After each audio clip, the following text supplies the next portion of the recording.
Pasi është bërë me dije edhe masa disiplinore për deputetët, duket se pikërisht Flamur Noka ka një komunikim për mediat për arsyet e tij.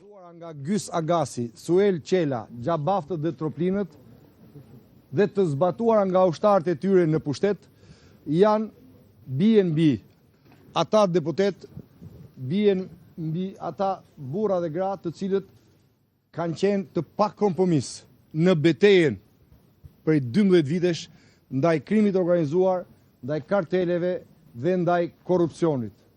Gjysi dha urdhër dhe kjo ne na bën krenar dhe kjo tregon që ne jemi në misionin e duhur dhe që urdhat e Gjysit, të Troplinëve, të Xhabavëve apo të Suelit nuk e stepin opozitën.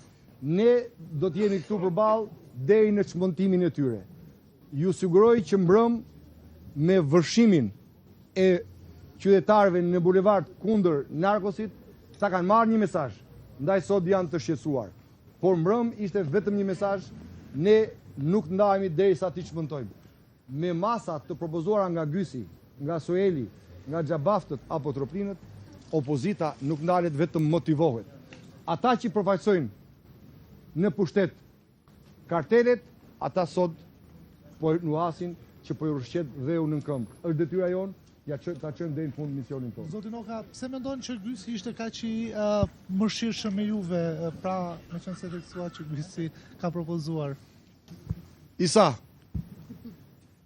Gjysi urdhron dhe ne e dim, e ka flet me kapun ai me kapun ndan edhe tendrat, ndan edhe urdhrat se kush do shpallet armik i pushtetit dhe kush jo. Ndan edhe urdhrat se kush do dënohet dhe se sa do dënohet. Ju e pat, shkojnë të gjithë si lepuj në zyrën e Gjysit dhe japin llogari, marrin porosi për çdo gjë.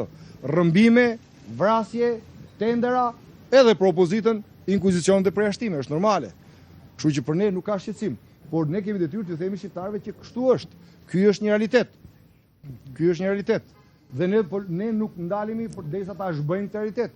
Tu japim shqiptarëve një qeveri teknike, pa Gjysër, pa Sueler, pa Troplinër, pa Xhabaftër, pa Belinda, pa Mirlinda, pa Linda, por me përfaqësues të dinjitetshëm të tyre dhe me njerëz të ndershëm që punojnë për qytetarët dhe jo që për 13 vjet siç janë këta i kanë vjedhur, vetëm i kanë vjedhur dhe i kanë rënuar qytetarët. Ky është misioni ynë. Zoti Noka, do ankoheni në byron e kuvendit për këto masa që morën ndaj ju sot?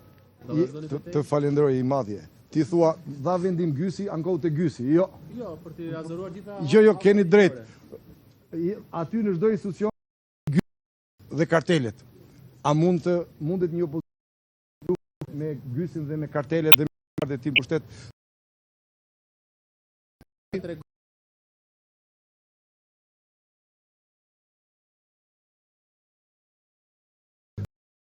Dhe për këtë do të jeni sigurt do të rriqen nga pushteti sepse populli do t'i derojë të rriqen.